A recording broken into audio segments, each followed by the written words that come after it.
Coming up on First at 4, a former educator learns her fate for sexually assaulting 2 students decades ago. Plus, the U.S. Supreme Court will hear arguments on whether former President Trump is immune from criminal prosecution, the timeline for the case, and how it could impact the campaign trail. Plus, warmer days are ahead for the weekend. Your forecast coming up as Mountain News First at 4 starts now. Dedicated to Eastern and Southern Kentucky, this is WYMT Mountain News First at 4. Good afternoon, I'm Steve Hensley. First at 4, a former Floyd County educator appeared in court to be sentenced this morning. WYMT's Chandler Wilcox was in Prestonsburg and tells us what happened. April Bradford was sentenced to 3.5 years in state prison. She is also now a registered sex offender. Bradford, who is a former teacher, assistant principal, and coach in Floyd County, pled guilty to sexual assault charges in November. Bradford was charged with sexually assaulting 2 students between 1997 and 2007. The 2 students, Jessica Hensley and Mary Prater, testified in court. Hensley says Bradford being listed as a sex offender is what they wanted. You know, it will follow us for the rest of our lives, so we want it to follow her for the rest of hers as well. So that was really what we wanted over everything. The additional part was the 3.5 years. Prater said it was tough seeing Bradford in person. Hensley said it was not as tough for her, but she felt a lot of anger. Coming up at 6, we will take a closer look at the sentencing and hear more from the victims. In Prestonsburg, Chandler Wilcox, WYMT Mountain News. 2 interpersonal protection orders were also issued to protect the victims from Bradford. Hundreds of people gathered to celebrate the life of former London Police Chief Bill Smith today. Smith died on Monday. He served as chief for nearly 8 years and nearly 20 years total with the department. Smith also owned and operated Ambulance Incorporated of Laurel County after seeing the need for emergency services in the county in 1977. Ambulance Inc. Director Jamie Mills says seeing the outpouring of support from the community means a lot. The support that we have received from the community, from our fellow ambulance services, from our fellow fire departments has been amazing. And it's just, we thank them so much. The Smith family thanks them, and Ambulance Incorporated thanks them. Mills says Smith's impact will continue to live on. See how friends and family are honoring him at 6.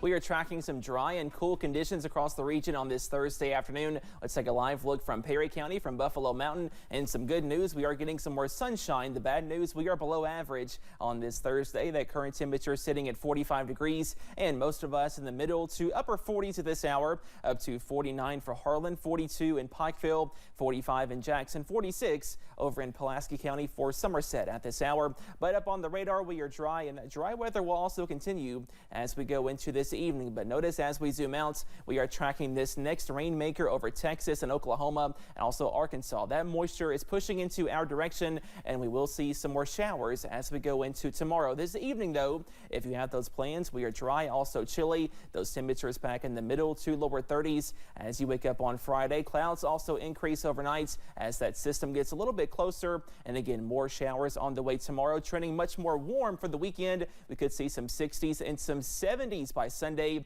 All those details coming up in just a few minutes. Steve? Cameron, thank you. It appears the government is not going to partially shut down tomorrow. The House just passed another short-term spending measure. It will keep one set of federal agencies operating through March 8th and another set through March 22nd. The legislation will allow the Departments of Transportation, Housing and Urban Development, Veterans Affairs, Agriculture and Energy to remain open. The Senate is expected to vote on this later today.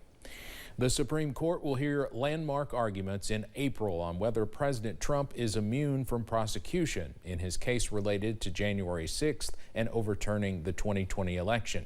Lower courts have denied the president's claim of absolute immunity. CBS's Natalie Brand reports from Washington on what this means for his federal election interference trial. It's a question that's never been before the U.S. Supreme Court. This isn't just me. This is all presidents. They have to be given immunity. Otherwise, they're going to be unable to act. Weeks from now, justices will hear arguments related to former President Trump's claim and consider whether, and if so, to what extent does a former president enjoy presidential immunity from criminal prosecution for conduct alleged to involve official acts during his tenure in office.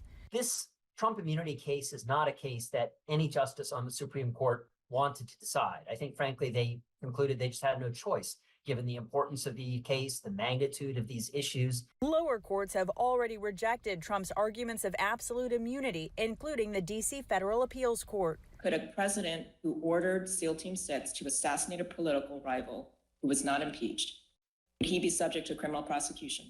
If he were impeached and convicted first. A ruling by the Supreme Court on the immunity claim is expected by June, putting the former president's federal election interference trial on hold. But the timing puts Trump's legal battles on a collision course with the campaign trail. Legal experts say it's a big question whether the trial can be scheduled and wrapped up before votes are cast. You're starting to get very, very close to that date where the Justice Department will have to say, we're too close to an election. We're going to have to fold our tents and see what the world looks like after the election. The timing could put the DOJ in a difficult position, with early voting in some states scheduled to begin in September. Natalie Brand, CBS News, Washington. This is one of 4 criminal prosecutions the former president is facing. Another big development in the presidential race last night, a state judge in Illinois has removed Donald Trump from the ballots, even though early voting in that state's primary is already underway. It's the latest action based on arguments around the nation involving the 14th Amendment's insurrectionist ban. Earlier this month, the Supreme Court heard arguments on Colorado's ballot case.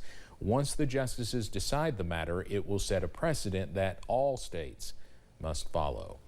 Coming up on First at 4, the entertainment world is paying tribute to Richard Lewis. We remember the comedian's brilliant career, whose popularity spanned generations of fans.